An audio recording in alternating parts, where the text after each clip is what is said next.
Hello future doctors, welcome once again in ECI NEET and this is चंचल कुलदीप। तो आज की इस वीडियो में जो हार्मोन का क्लासिफिकेशन होता है जिसमें अलग अलग टाइप के एग्जाम्पल आते हैं, तो उन्हीं को हम लर्न करने की कोशिश करेंगे वाया ट्रिक। मैं आपको ट्रिक बताऊंगा जिनकी हेल्प से इन हार्मोन के एग्जाम्पल को आप याद कर सकते हो, जिनको आप फिर भूलोगे नहीं।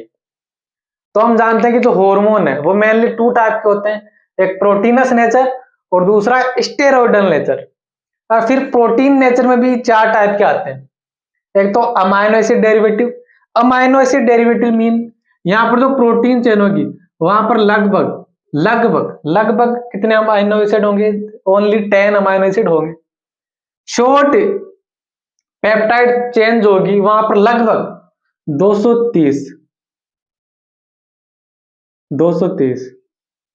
अमाइनो एसिड होंगे, ठीक है। और जो लॉन्ग पेप्टाइड चेन होगी वहां पर लगभग 300 अमाइनो एसिड से ज्यादा, 300 से ज्यादा होने चाहिए, ठीक है। 300 से ज्यादा होने चाहिए। और चौथा है ग्लाइकोप्रोटीन नेचर। अब जो अमाइनो एसिड डेरिवेटिव है इनको याद कैसे करेंगे, इनके एग्जाम्पल कौन कौन से? तो इसको आप एक ट्रिक के थ्रू याद रखोगे जिसका नाम है 10। क्या? 10। T for thyroxine,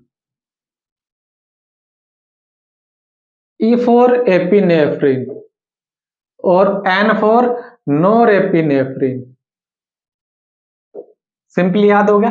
amino acid derivative जो कि प्रोटीन नेचर हार्मोन की एक कैटेगरी है जिसमें तीन एक हार्मोन आपको याद रखने हैं। थायरोक्सिन जिसको T4 भी बोलते हो या फिर टेट्राहाइड्रोथायरोनिन आप बोलते हो, एपिनेफ्रिन और नोर एपिनेफ्रिन। दूसरा है शॉर्ट पेप्टाइड। शॉर्ट पेप्टाइड कितने अमाइनो एसिड? 230। इसको आप याद कैसे रखोगे? ओवम। ओवम यहाँ पर यू या यू इंक्लूड नहीं करना, सिर्फ OVM। O means oxytocin, V means vasopressin या ADH भी जिसको आप बोलते हो, और M for MSH। Ovum, O फिर ऑक्सीटोसिन, V फॉर वेसोप्रेसिन जिसको आप ADH भी बोलते हो, वेसोप्रेसिन को ADH भी बोलते हो, और M फॉर MSH, ठीक है। लॉन्ग पेप्टाइड का एग्जाम्पल कौन कौन से और ट्रिक क्या है? ट्रिक है पति, पतिजी, पतिजी। पतिजी मीन्स मतलब parathyroid, parathyroid hormone. A for ACTH, A for ACTH, और T for TCT। TCT means thyrocalcitonin, thyrocalcitonin. I for insulin, insulin, और G फॉर ग्लूकागोन, ग्लूकागोन। हो गया। P for parathyroid, A for ACTH, T for TCT मतलब thyrocalcitonin, और I for insulin और G for glucagon, ठीक है। और ग्लाइकोप्रोटीनस nature के जो हार्मोन है आपको डायरेक्ट याद रखना है। एक तो जो हाइपोथैलेमस से सीक्रेट होते हैं, मतलब हाइपोथैलेमस से दो टाइप के हार्मोन सीक्रेट होते हैं, एक तो इनिबिटरी हार्मोन और दूसरा रिलीजिंग हार्मोन। इनिबिटरी हार्मोन और रिलीजिंग हार्मोन। इसके अलावा FSH और LH और एक और TSH, थायराइड स्टिमुलेटिंग हार्मोन। तो ये किसके एग्जांपल हो गए? ग्लाइकोप्रोटीन नेचर के। मैं एक बार देख लूं आपको दिख रहा है कि नहीं दिख रहा? हाँ दिख रहा है, ठीक है। तो ये तो कौन से हो गए? प्रोटीन नेचर के। अब स्टेरॉइडल नेचर के में ज्यादा एग्जांपल है नहीं, सिर्फ 3 एग्जांपल है जो आपको याद रखने हैं। एक तो जो गोनेड से सीक्रेट होते हैं,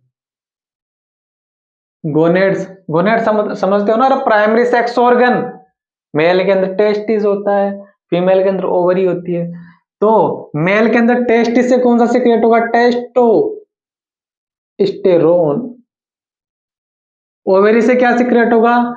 एस्ट्रोजन, एस्ट्रोजन। और एक और होता है प्रोजेस्ट्रोन, प्रोजेस्ट्रोन जिसको हम प्रेगनेंसी हार्मोन भी बोलते हैं। तो एक तो कौन सा? जो गोनेड से सीक्रेट होते हैं, और दूसरा आपको याद होगा जो एड्रिनल ग्लैंड होती है उसमें आपने नाम सुना होगा मिनरल कोर्टिकोइड्स और ग्लूकेकोर्टिकोइड्स। तो ग्लूकेकोटिकोइड्स, और तीसरा मिनरलेकोटिकोइड्स। That's it. सारे के सारे एग्जाम्पल हमने ट्रिक के थ्रू याद कर लिए। गोनेड्स से 3 हार्मोन सिक्रेट होते हैं, और ग्लूकेकोर्टिकोइड जिसका जो कौन सा होता है, ग्लूकेकोर्टिकोइड कोर्टिसोल होता है। मिनरलेकोर्टिकोइड कौन सा होता है, एल्डोस्टेरोन होता है। तो ये तीनों स्टेरॉइडल नेचर के हैं, और ये सारे के सारे प्रोटीन नेचर के हैं। मैंने ट्रिक के थ्रू आपको सारे के सारे हार्मोन याद करवा दिए। अब अगर यहां से नीट में क्वेश्चन आएगा तो आपका गलत नहीं होना चाहिए, ठीक है। तो मिलेंगे अगली वीडियो में, तब तक के लिए थैंक यू वेरी मच।